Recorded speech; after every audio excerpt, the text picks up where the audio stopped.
Welcome back to the Daily Plus Live. I cannot look at this shot enough. There's a live look there from our Windsor cam across at the beautiful Detroit skyline. I mean, the blue is just amazing here. I think it's anytime you get sunshine in February, we'll absolutely take it. All right, it's a big money day in Lansing. That's because the governor just put out her budget proposal for the year.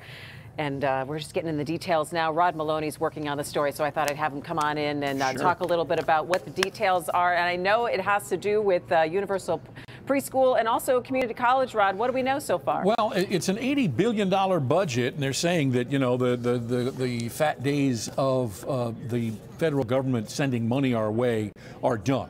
So now we have to kind of do it on our own. And so they're saying it's about an $80 billion budget, which is still fairly high. It's down about $5 billion from last year. But the governor is, as you said, was looking to put $600 million into the pre-K and post-secondary education, and also feeding those children breakfast and lunch, and taking care of the youngest, which would cut some of the child care expenses for those parents. And then the post-secondary, if you're past high school, you can get a free associate's education. Also, she wants to put a lot of money into housing, rehabbing housing in particular. Michigan does have aging housing stock. She wants to put over about $1.5 billion into that.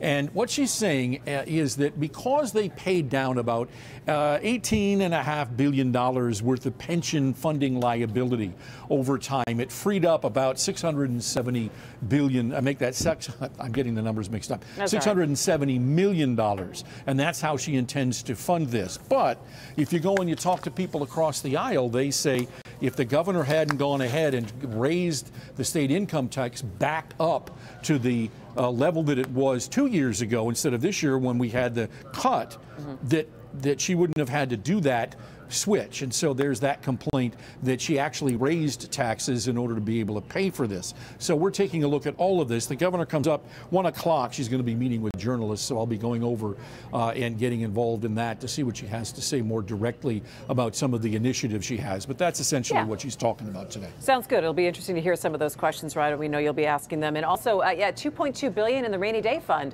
which again is also pretty good to hear because Michigan didn't have a rainy day fund for a very long time. There was a while we did not have one. No, you're absolutely right. And, you know, judging from where things are right now in terms of what the economy is doing, I think a rainy day fund is a fabulously good idea. All right. Sounds good, Rod. We'll check in with you in a little bit later.